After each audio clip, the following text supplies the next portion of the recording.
Hey everybody, how are you doing? Welcome back to the podcast, and I'm really delighted to have this time around Kevin Kenny, who many of you might know from his YouTube channel, where he's been building an incredible model of the Thorn as well as some other things. And delighted to have him and get to know him a little bit and learn about the work that he's doing and everything there. So, Kevin, welcome to the channel. Happy to have you. Wonderful, Michael. Thanks. Nice to be here. Nice to have you here. So, and for those who don't know, Kevin is coming all the way from Trinidad, correct? Correct. So, tell us a little bit about yourself. How did you get involved in ship modeling? I think it was kind of from what I understand, it was a pretty interesting, almost like a dare, I think, right? Well, like everybody else, I started modeling as a child, and then I grew up and dumped all that stuff, never to be seen again. And then I was doing a museum in the company that I worked for, and I hired a gentleman, a historian called Jerry Besson, who decided that he needed a model of a particular ship that had sank off of Trinidad and had brought Angostura Bitters, which was the company I worked for, from Trinidad to Brenham in Germany. And so I said, sure, go and get a model. And he went out, and the lowest bid he got was 15,000 US. This was a low budget museum, so I was a bit upset with him in an executive meeting, and he was demanding that we buy this model. And I stood up in front of all my colleagues, including my boss, and said I could build a boat a lot cheaper than that. And my boss Haven't looked modeled at in me. 30 years, right? Yeah. My boss looked at me and said, well, great, go ahead. So with my 2 feet in my mouth, I said, no, no, no, I have no tools. I have no tools. So he turned to the financial controller and said, any tools Mr. Kenny wants, he can buy. Next question. Wow. Uh, that's how it started.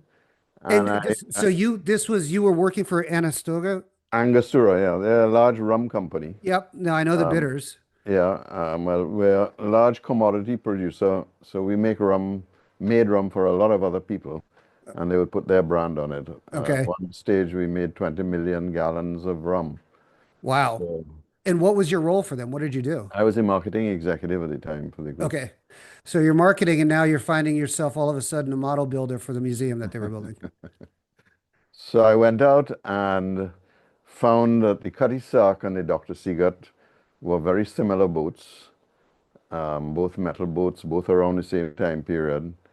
And so I a model of the Cutty Sark and then spent about a year researching the Dr. Seagut, which is the name of the boat. And that was great fun. Found books in New Zealand where she was originally called the Otaki. And she used to run from London to New Zealand and was relatively famous. Never quite held the speed record, but was relatively famous. Um, but the stern of the boat was quite different, and there were a few different things. So I just bashed the Cutty Sark, and within about 6 months it took me to build it, had created a model of the Dr. Seagut. Hmm. Today I wouldn't wave a flag because when I look at the number of errors I made on that boat, Right. But but the company didn't care.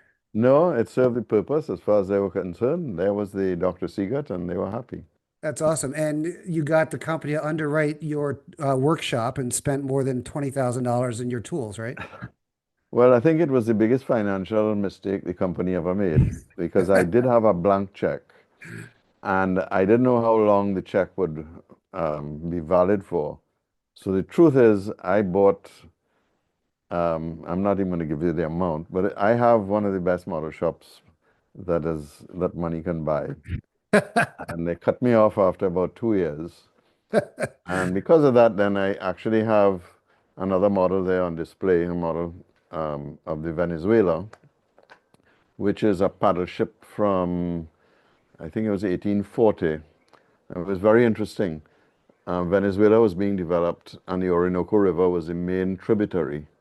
So for them to get goods out of Venezuela, they would put it in the town of Angostura, which happens to be now called Ciudad Bolivar.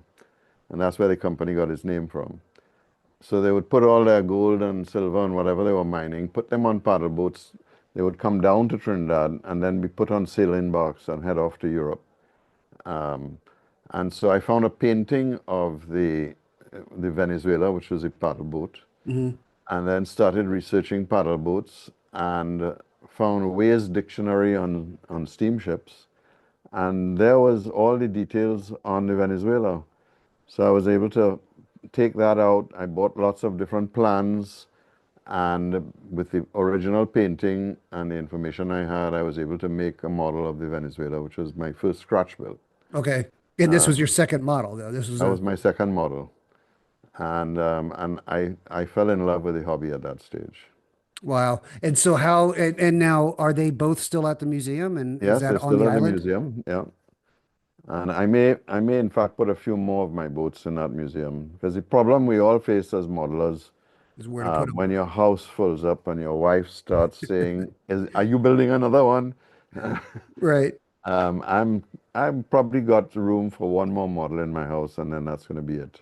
That's great. So, all right, so you've got two models under your belt, and then kind of, you're off to the races, but you're still working for the firm at this point. Yes, I worked for another 15 years.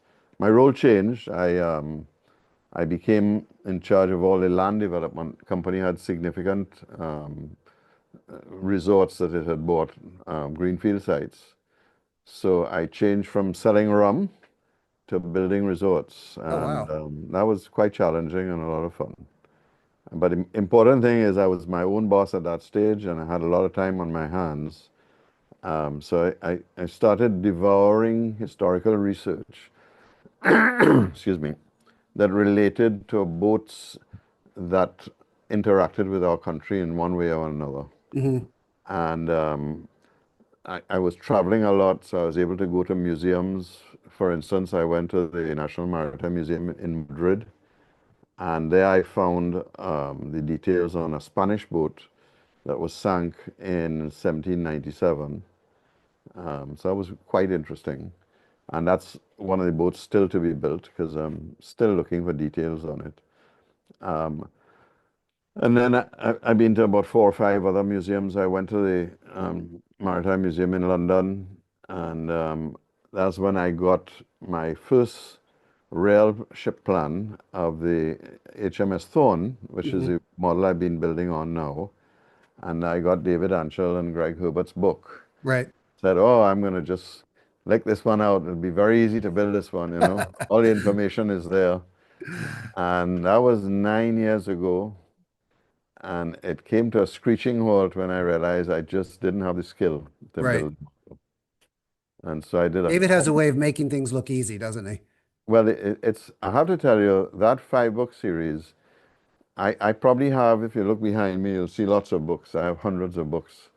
And that 5 book series is the best set of books any modeler can ever get. Yep. Because And I not have to only, interject because everybody asks me when they're coming. I'm reprinting them. Don't worry. They will be, hopefully by the end of the year, I will have more in stock. So yeah, had to put that out there. yep.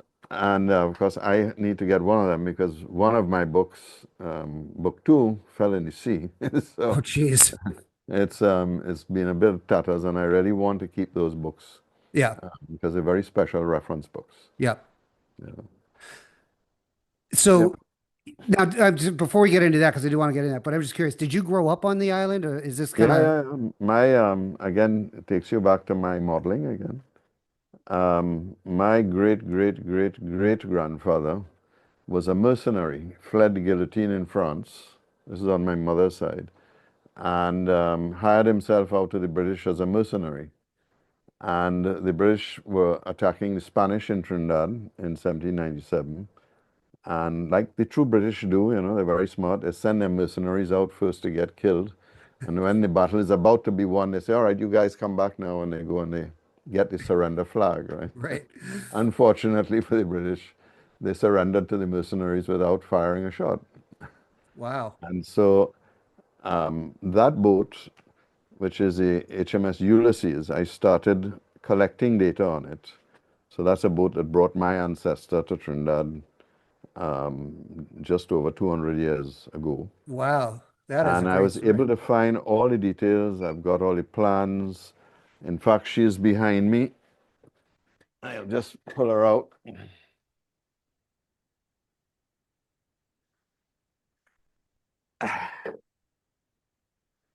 Oh, wow. And that's the scale I'll be building her at. Really? Yep. This is quarter-inch scale. She was a big boat. Yeah.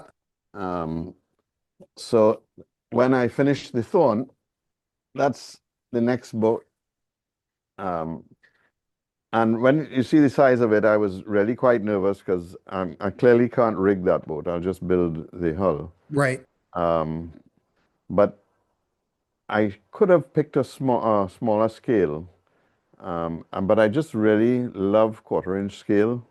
I've learned to make all the various pieces.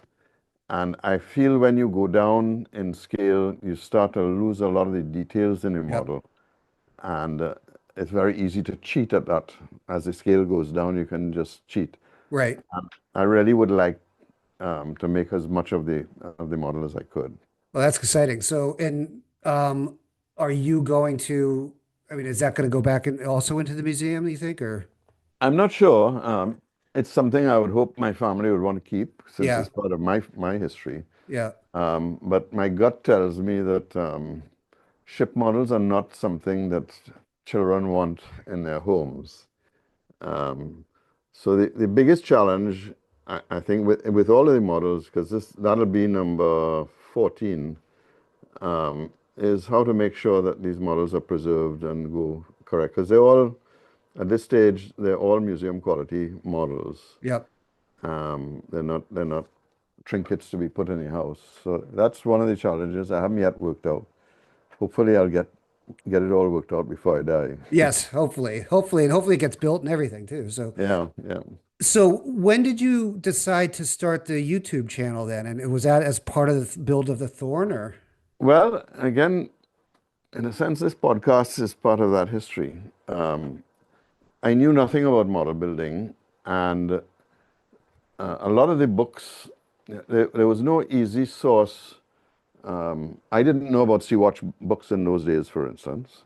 So you used to go on, I think it was AB Books, Mhm. which is looking for old books.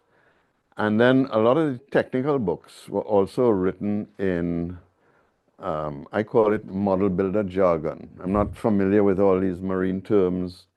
And so to acquire the skill having read the book. And it was simple and straightforward language, but I don't know if it's an age issue or an intellect issue, but I struggled to receive the message. And then I went on YouTube and I said, well, there must be stuff, you want to fix something, go to YouTube and you'll get the answer. Right. And I was horrified at the quality of videos that were there.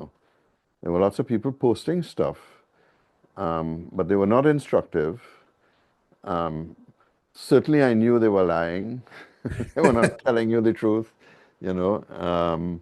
And so I said, something, I'm going to learn from all these people, but I want to make sure I make the journey for the next guy a little easier. Mhm. So I took my iPad and I made my first horrible YouTube video. And then over the years, the videos have gotten better. Because I was not a videographer in any way, shape, or form, I started buying equipment. And I do all of my videos on iMovie Yep. because, again, it's easy to edit. Yep.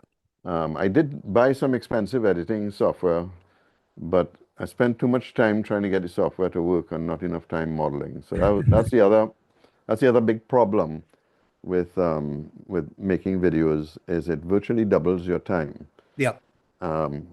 So how I do it is if there's a skill I'm going to learn, I'll do the left side or the right side, do one side, make all the mistakes there, and then film the opposite side, the right side. Ah, clever.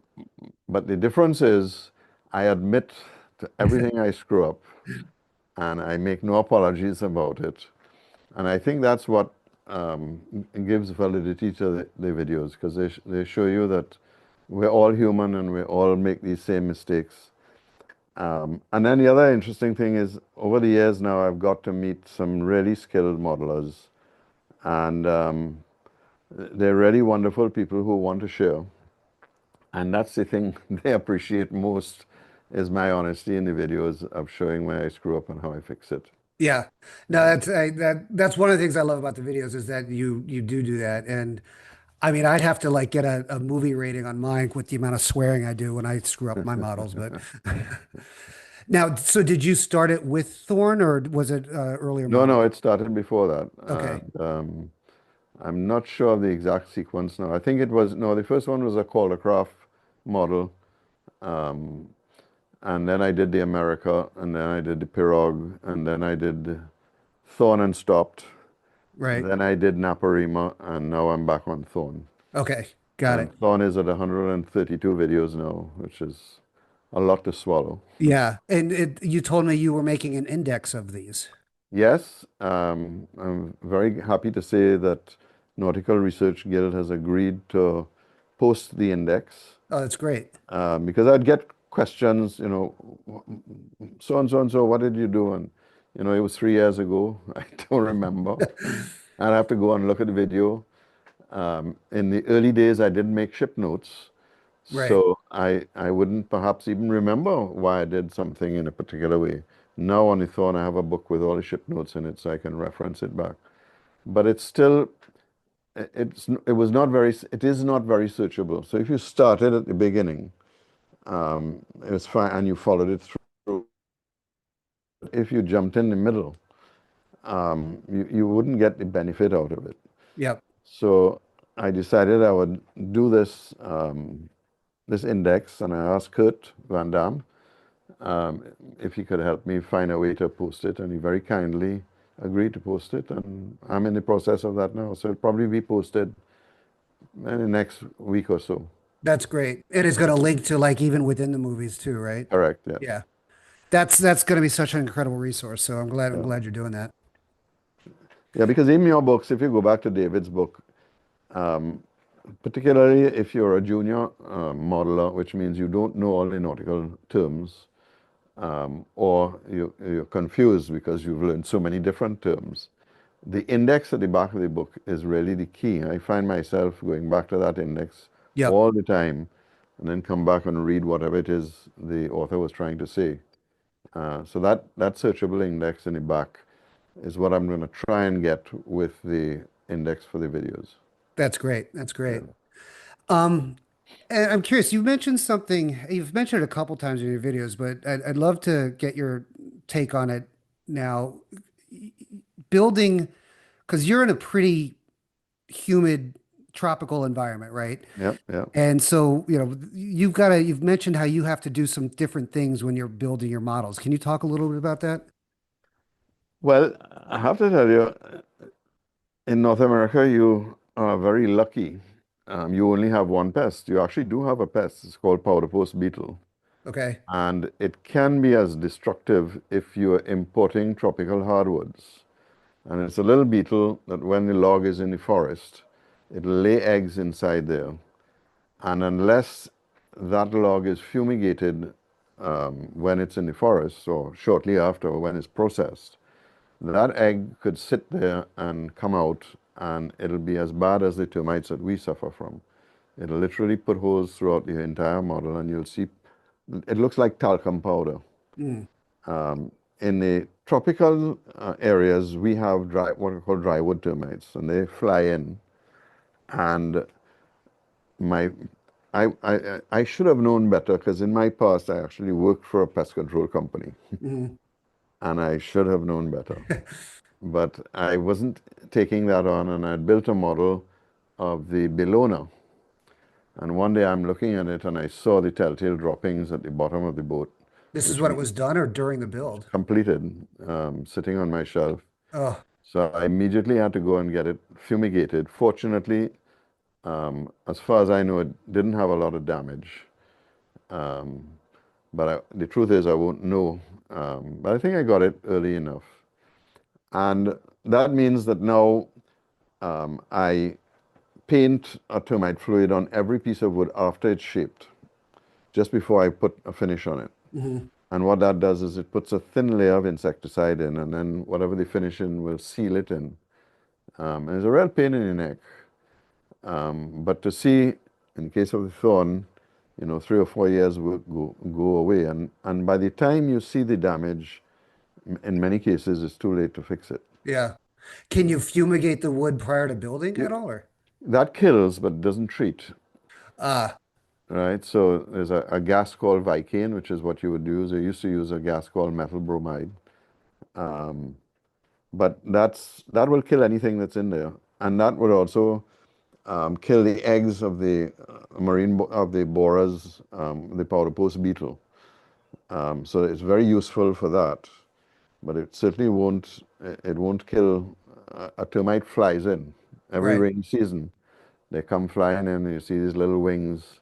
They call them flying ants, but they're not ants. They're termites. Wow, interesting. Yeah. And so what kind of woods do you use? Do you have access to? Because you've got some unique woods that we can't really get easily up here, right? Yeah. Well, again, the history when I first started, of course, I read the books and they said you have to use boxwood and all the woods that everybody uses. And so I did what everybody else did and imported it from the States at a lot of money. The freight cost more than it would.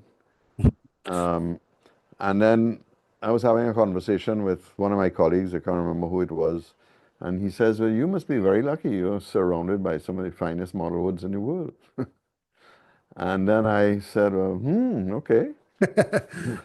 And then I started to do research to find out that Trinidad doesn't have a lot, but just next door, there's a Caribbean country called Guyana.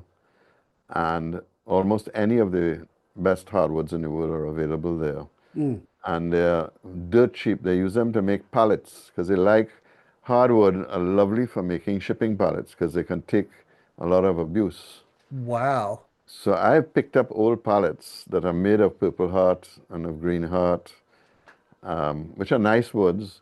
But I've since discovered some fantastic woods. And my main wood today is a wood called juniper. Okay. And I might have a piece here.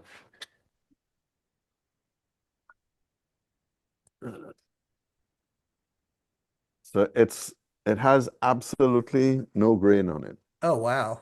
It's an incredible wood. Um, you have to dry it because if you don't dry it, it'll warp on you. Okay. So I put it down for 2 or 3 years now, and I have a stock. Oh, I have more than enough juniper for 2 lifetimes now. Wow. And it's a nice light wood. This would be boxwood. This would have Yep. been imported. So I brought this in for the thorn, but I've totally switched now to it. Um, and then I discovered another lovely wood. When you want different shades, coffee wood, which is from the coffee tree. I Hmm. always thought coffee was a bush, but it's a Hmm. tree, slow growing tree. And again, it's a white wood. It's the lightest wood, so again gives you a nice contrast. Um, and then the final wood, which I don't use a lot of because it's so hard, is called Wamara. And again, it comes almost black like ebony, but there's streaks of white in it as well. Oh, interesting. And so if you get a big enough piece, you can cut it up and again get the contrasting woods. Because it's nice to have 3 or 4 different color woods on a model, Yeah. Yeah. you know. That's neat. But they all have one thing. The grain is almost imperceptible. Wow. That's really cool. Yeah. And you mentioned something, I think actually in a recent video. I'm just curious because you're talking about the wood. When you're sanding down your wood, you save all the shavings, all the dust. Is that right? No, no. I for each wood, I actually have a little good thing we're in the shop now. I know. I have a little container. So when I'm doing sanding, this one is juniper. Um, so I'll keep this about a quarter full of juniper. And if there's a if I have to fill something, you can mix the dust, which is like talcum powder, Mhm. with PVA glue, Oh, and cool. you'll get a joint that you won't see because it'll be the same color as the Yeah, wood. yeah. And so I have probably about 6 or 8 of these that I keep around, That's a great idea. and and con and not not lying. I use it often. Right. Does it good to is it good to fill even like dents or like, in You can fill anything.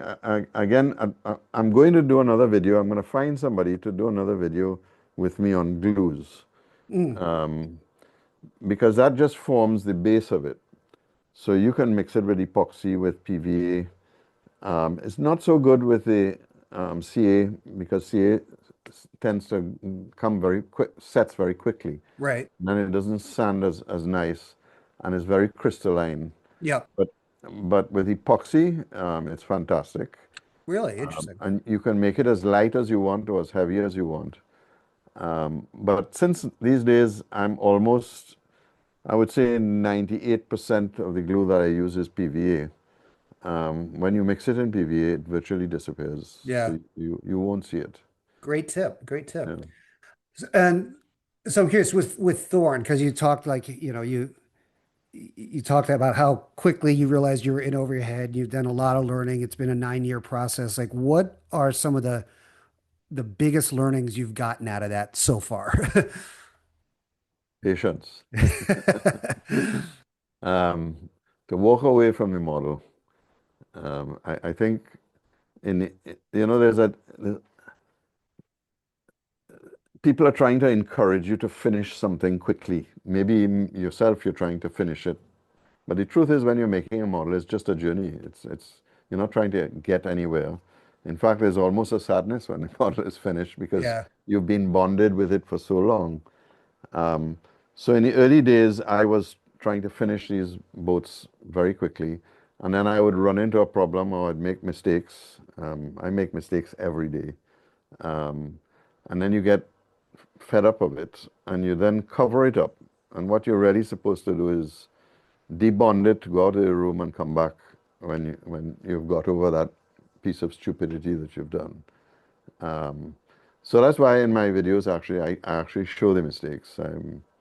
Sometimes it's very embarrassing because some of the mistakes are really very silly. Um, but it's, I think that's it. I actually love being in my shop, working on my model. I have no finish date. I was supposed to finish the Thorn over a year ago. Okay. I'm not in any rush to finish it. I'm Right. just trying to do it over and over again. And sometimes I'll admit to my mistake. If I know Mr. Anshul is not going to look, maybe, I'll show it. But again, mistakes are part of model building. And I'm quite sure if you went into any of the maritime museums and you look at all these great models, they'll be loaded with mistakes. And Yeah. the builder is not there to show it to you. So you need to get over being that you've made a mistake or you screwed it up, even if you decide to leave it in the model. These days, I do try to go back and fix it. Once it's fixable, I'll go back and fix it. Yeah. In some cases, it's not fixable, and so you dust yourself off and move on. Yeah, and that's been like I've found that out is I'll get impatient. I just want to finish, as you say, and Yeah, then some mistakes are just compounding. So if you don't correct it, correct. you're a month down the road and you're like, oh my God, I should have should have Yeah, fixed it. yeah. And one of the things that happens, which is probably the most common mistake, is however you're holding the model, over time it'll shift. So the longer you're building a model, the greater the opportunity that the left side and the right side are going to be different. Mm, And, the difference in a millimeter can be significant depending on the scale that you're building in. right. So it's more, as the scale is bigger, it's more forgiving. But there are tons of errors in this model. I've identified all of them. I have no shame.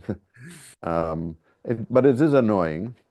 Um, and then at the end of the day, when it's all finished, nobody's going to see it. Right. David Anshul or Greg Herbert are not going to come with a magnifying glass and look for it. If you put it in a modeling competition, though, Kurt Van Dam might pick it up, Right. and he will be very unforgiving. And so you're getting close, right? I mean, you're not Yeah, I'll finish this year. I'm okay. very close to the end. Okay. It's whether I'm going to put the mast in, and I probably do want to put the mast in because I'm not going to do that on the Ulysses. The model will just get too big. Yeah. Um, but this one will be about that high. So I have some bigger ones. So are And you going to fully rig it too? my gut tells me yes. Okay. I'll probably finish most of the work on it. Certainly by Christmas, I'll have finished it. And then the rigging is actually not that hard. It's just making up all the right size lines. Right. Probably the biggest challenge. Are you gonna, so you'll make your own rope and Yeah, yeah, yeah, yeah. This will end up being totally scratch built. that's awesome. Yeah. We look forward to seeing that. And then are you gonna wait till you're done to start Ulysses or are you gonna, I've started it, oh, have you? but I prepared the building board, um, and I've roughed out the frame so that I get a feel for what it is. I've been collecting the wood, so it's a big model, so I have a lot of wood there. I haven't fully decided. And in the case of this model, I've sealed everything in. Okay. So you can't see much of the work I've done will never be seen again. Right. I know it's there, and if you put a little camera down inside, you'll know it's there. So the question is, do I seal one side and leave the other side exposed? And I haven't made that decision yet. I would think on something that size, you've got a good opportunity to do that, to Yeah, just I, be able I to think show so. detail that you wouldn't normally Yeah, see. yeah. But again, um, there's so many models done that are exposed. Um, I'm really just trying to capture the ship models of Trinidad and Tobago. Hmm. So I'm not trying to tell people how great a model I am, which is in a sense why you would expose it. And I'm writing everything about the model and how it relates to my country and maybe my family. Um, so the why this model is so important. This is the Ulysses. My ancestor came to Trinidad on this boat. Yep. So the finished boat is more important than seeing through the ribs and seeing some detail inside, which, True.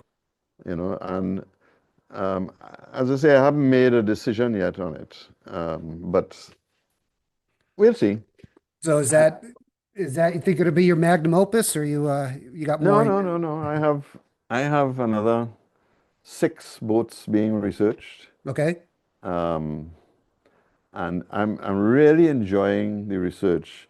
And with AI coming around now, a lot of cupboards that were closed are opening. So it's Hmm. very interesting. Um, How are you using AI in your research? well, you just put whatever the question is, and it sends you on a merry trace. Hmm. And those, if you take libraries, for instance, to get into a lot of the libraries, you need to be part of the library system. Hmm. Otherwise, the door is locked to you. You can physically go in the library, and the door will be open. But if you're in Trinidad and you want to access a library in Toronto, you're not going to get through the door. And unless you know somebody who can open the door and take you through. So a lot of these libraries that maybe the contents are all digitalized, the door is still locked. And so I've had great difficulty finding people who have the key that would open it and let me have access to it. And I think AI is going to open that door for everybody. Interesting. Um, so a lot of the fun now is following that trail. And I was lucky that Ulysses, she was um,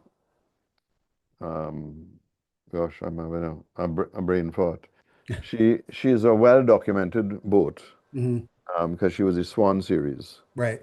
and um, one of the best modelers in the world did a whole series on Swan.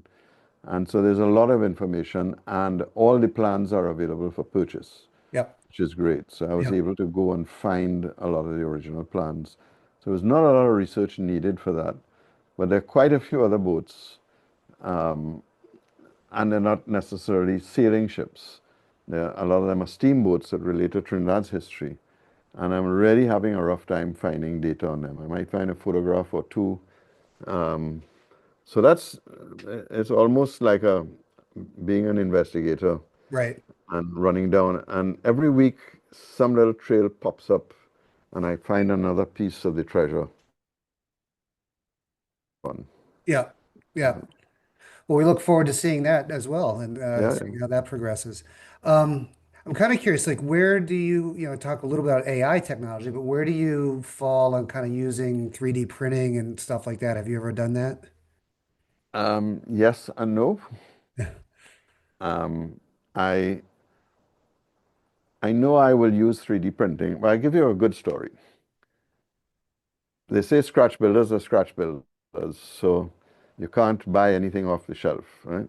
Mr. Mhm. Anshel, Mr. Herbert, you know. So I'm in the middle of this build, and I've now created quite a good relationship with Greg in particular, and with David. And Greg says, I'm sending you a gift. So I said, oh, I'm always happy to get a gift. So the gift is brass cannons for this model. Oh, wow. Now I've already made all the cannons using lignum vitae, right? Beautiful wood for modeling. Hmm. So the cannons arrive. So I'm in awe. I said, Greg, this is really fantastic. Skill is really fantastic. And then I find there's a lot of silence. And he didn't make them. Made in Czechoslovakia. Ah, And so there comes the interesting challenge, or if you can make a cannon, do you have to make them all? You certainly, to be a scratch builder, you certainly have to build the first one and get the skill down part. But really, if you have 24 cannons or 50 cannons, you really have to sit down in your shop and make 50 cannons when everybody knows, including yourself, you can make them perfectly. And so I've actually come to the conclusion, yeah, and says, no, you don't have to make them. right.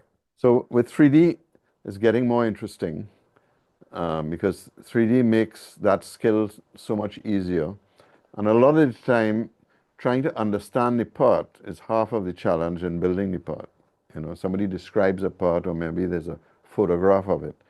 But until you touch and feel it and see one that is your scale, very difficult to do. So I have no problem 3D printing a part to understand how the part is made, Hmm. and then making the part out of wood. And Hmm. a perfect example would be this. You might or might not see it.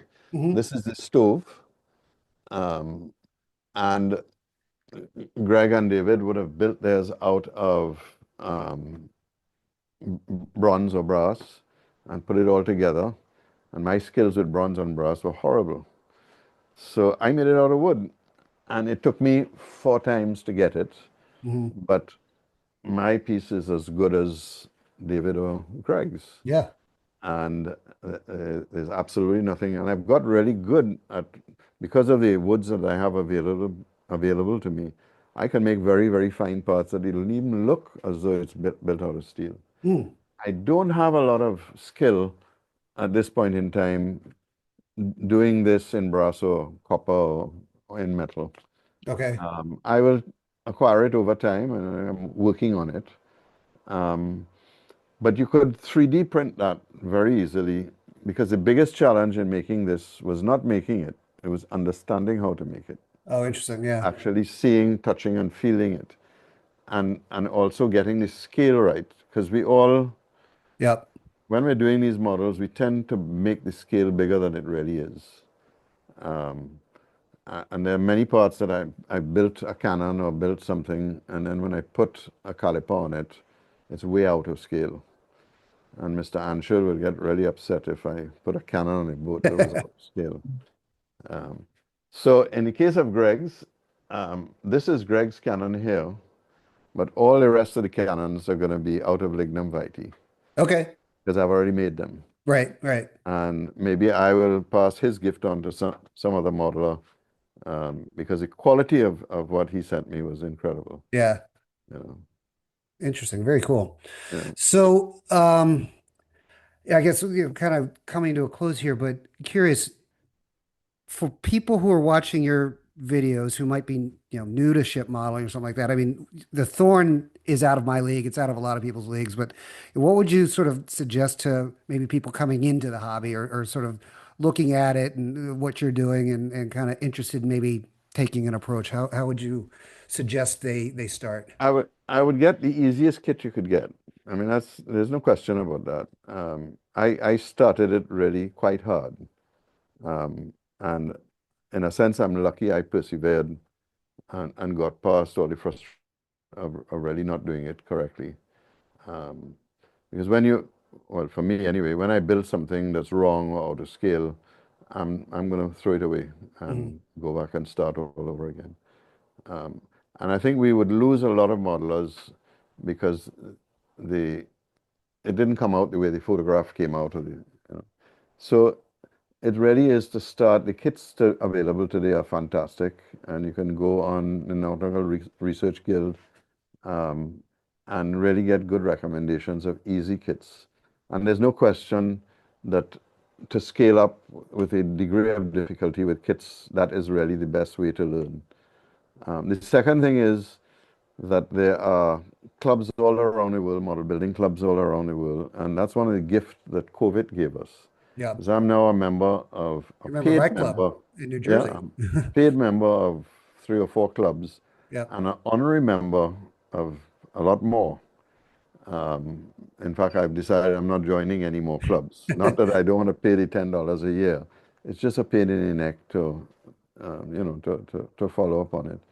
But certainly being part of one of those clubs, the clubs are very welcoming, and I think that's a tremendous way to work. And then taking recommendations on the books.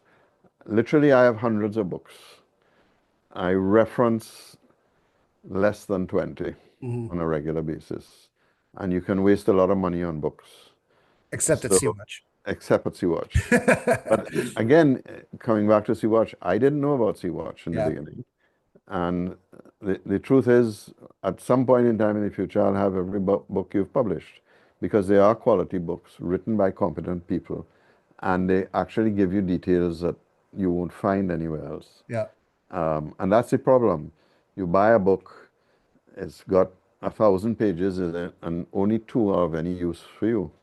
I remember buying the whole series, I forget, the Royal Navy, which is about 12 books. And I said, I have to get that because that relates to all the boats I'm going to build. I think I've opened that set of books once, Oh, wow. at one book. Yeah. Now it's a very good reference book, but it doesn't give a modeler the information you'd want. The books that you put out are all details that are invaluable. And David's books and Greg's books are just incredible. Yeah. Because not only is he telling you what to build, but he's giving you a detailed explanation of how the ship was built and in real terms. And I think that's perhaps the most instructive thing that I've got out of Yeah, it. definitely. Definitely. Interesting. Well, Kevin, this has been great. I really appreciate you joining us. Any sort of parting words for anybody? Anything you want to let No, us know? just forgive me for all my mistakes, and I hope my videos are not too boring. And I do not apologize for my mistakes. Nor should you. That Your that videos are great.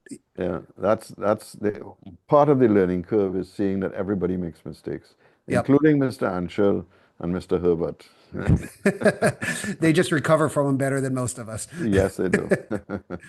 Well, Kevin, I really appreciate the time. This is awesome. Thanks for stopping by and seeing us. And we look forward to seeing the finished Thorn and the upcoming Ulysses, which I assume you'll be filming too. So I will. Yes. excellent. Thank Well, you thanks very so much. much. All the best.